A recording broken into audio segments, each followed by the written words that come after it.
for being here and the partners. It's a busy time in Washington as we work on the budget, but that doesn't mean that there isn't other work that has to be done. That there are, there's other fights and battles that must be waged, and in this case, life is on the line. So, the use of chemical abortions has grown substantially to the detriment of countless women and girls across the country. The Federal Drug Administration has continually relaxed its regulations surrounding the administration and dispensing of drugs used in chemical abortions. In 2021, under the direction of the radically pro-choice, anti-women, anti-family Biden administration, the FDA recklessly eliminated required in-person physical examinations by a medical professional ahead of dispensing. Since then, there has been an overwhelming increase in chemical abortion related ER visits, health complications, and even death. It is nothing short of a tragedy that Biden and the careless FDA would put lives at risk for the sake of their genocidal political agenda. I'm honored to have partnered with Students for Life Action and Kristen Hawkins to introduce this important legislation, and of course our other partners. The Ending Chemical Abortions Act would prohibit the use of dangerous drugs for the purpose of abortion.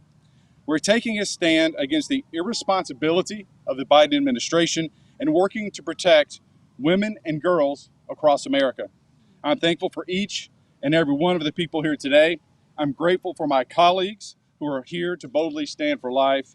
We're taking a stand for life because, born or unborn, every single person is uniquely and wonderfully made. And that's coming from a father who has buried one of his own children. Protecting the unborn and advocating for health and safety of women and girls should not be a political issue, because at its core, it's a moral issue. We have a duty to uphold the sanctity of life, and as I said, every life is precious. We have an obligation to care for the health, safety, and physical well-being of women and our girls. Banning these dangerous drugs for the purpose of chemical abortion is an important step in protecting life. Again, I thank my colleagues for being here. Thank you, Kristen and Students for Life Action, and each of the other supporting groups for being dedicated to preserving life, for giving voice to the voiceless. Again, I thank you all, and I want to turn it over to Kristen from Students for Life. I want to thank Representative Ogles for having the courage to introduce this important piece of legislation. It's about time for this legislation. For more than 6 years, our team at Students for Life Action has been leading the fight campuses and capital cities against chemical abortion pills, which are now the leading cause of human death in America. The no-test online distribution of chemical abortion pills exposes women, mothers, to injury, infertility, and death, and sex abusers, as well as presents potential environmental pollution. In fact, the Biden administration's reckless mail order scheme sets up government-sanctioned corporate dumping of medical waste. They claim to care about the environment while allowing chemically tainted blood, tissue, and human remains to be flushed into our waterways, harming plant, aquatic, and animal life as they are exposed to the active metabolites that remain active after passing through a mother's body, after killing her preborn child. These pills are clearly deadly to preborn children who have beating hearts and are exceptionally harmful to the mothers who take them. They have a 4 times higher rate of injury and a 10 times higher rate of death versus traditional surgical abortions in America, which are also deadly.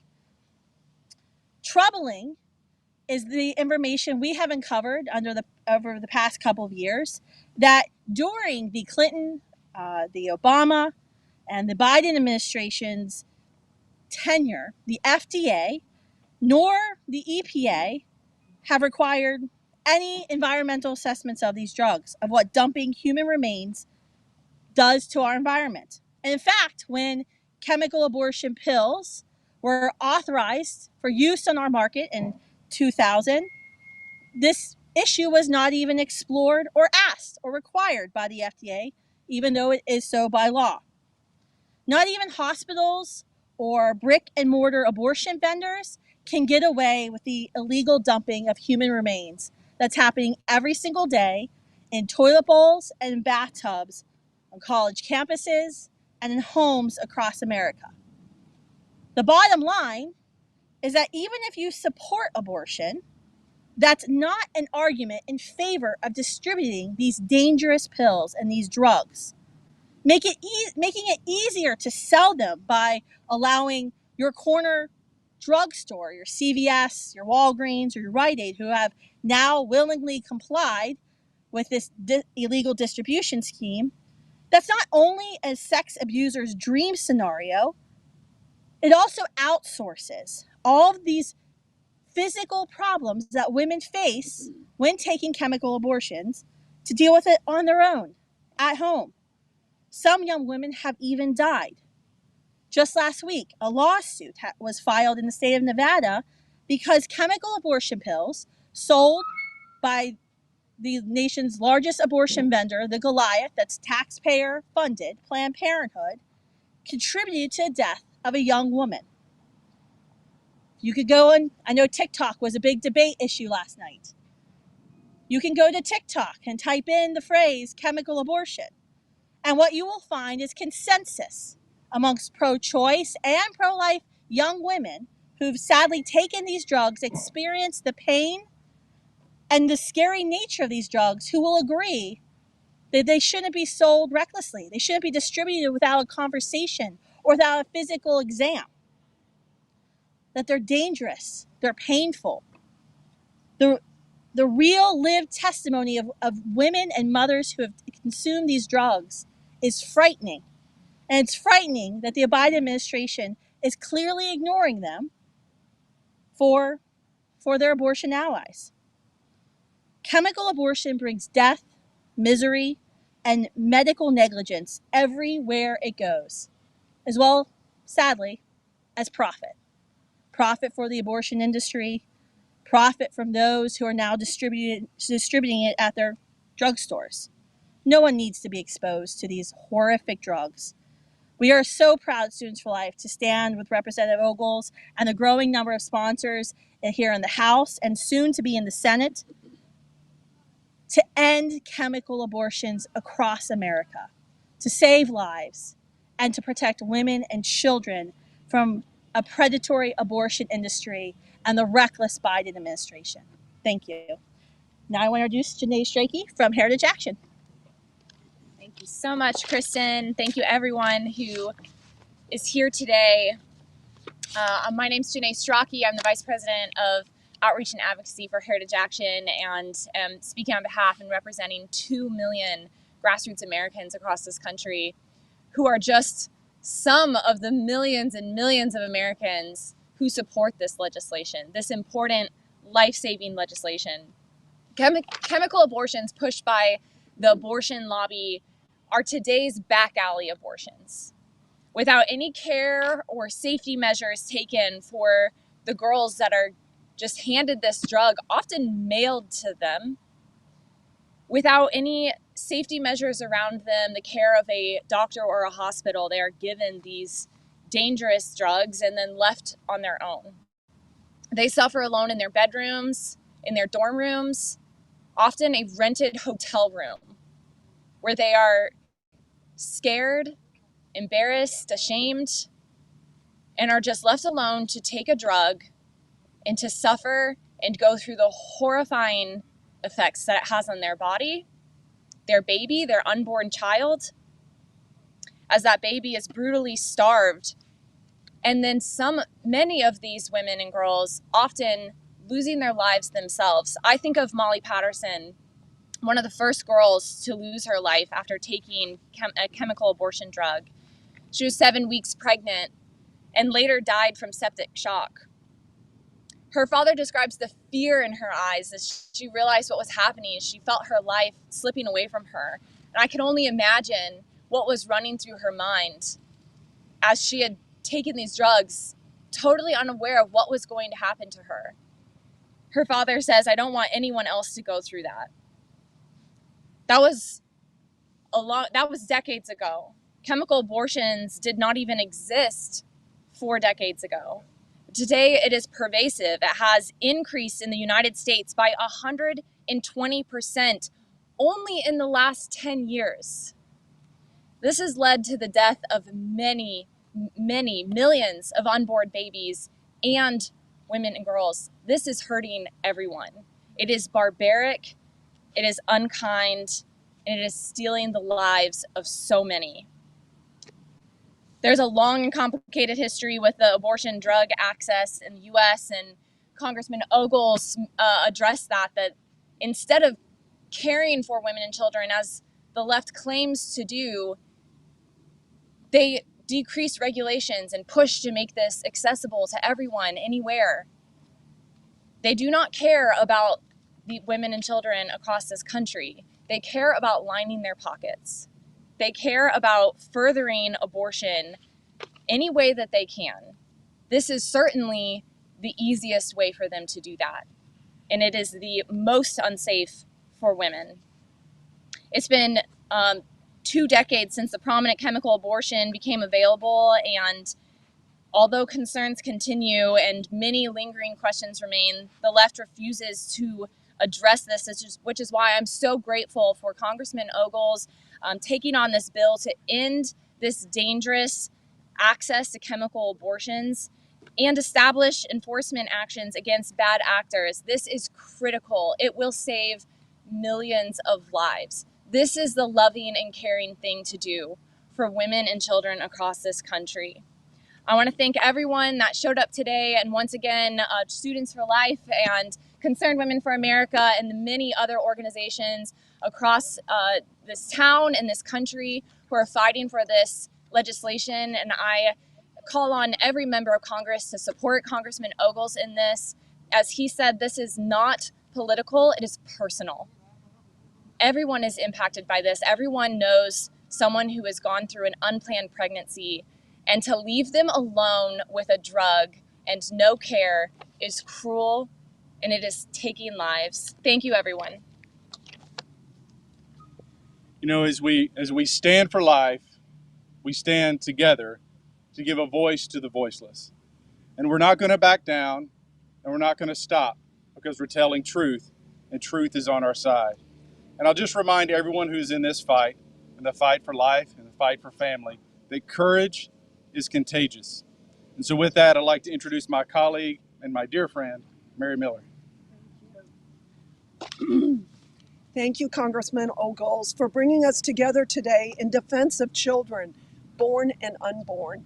And I want to thank you, the Students for Life, and commend you for being involved in this very important issue and bringing the truth forward.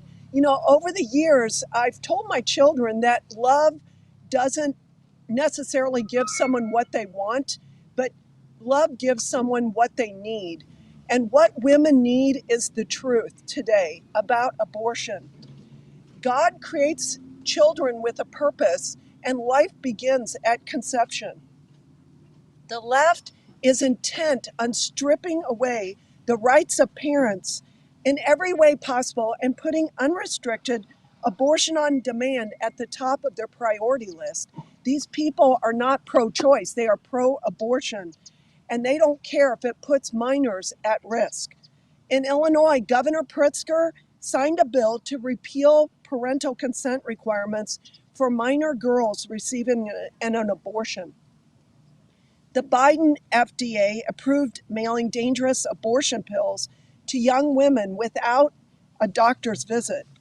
Congress must defend the rights of parents to protect vulnerable young women from the radical abortion industry and to uphold the sanctity of life. Parents are the guardians of their children, not the government and not the abortionists at Planned Parenthood. Thank you. And I'd like to introduce I'll introduce Tom McCluskey with Catholic Vote. Thank you all. I'm Tom McCluskey with Catholic Vote. Catholic Vote is organization that tries to bring the benefits of Catholic teaching to the public square. It's existed in some form since 33 AD. I was not there then, but even though it might look it, I'm not just here representing Catholics though. I'm here representing babies. As a former baby, I still have the haircut I had when I was born. They do not benefit from this. As we've heard already from the speakers, women do not benefit from the abortion drug. So you have to think, who does benefit from the abortion drug? Human traffickers, statutory rapists, predatory men, people who want to cover up crime benefit from this drug. And crime deserves punishment. I want to thank the congressman for introducing this bill. It is high time that the FDA is held accountable for the actions that they've done since the Clinton administration.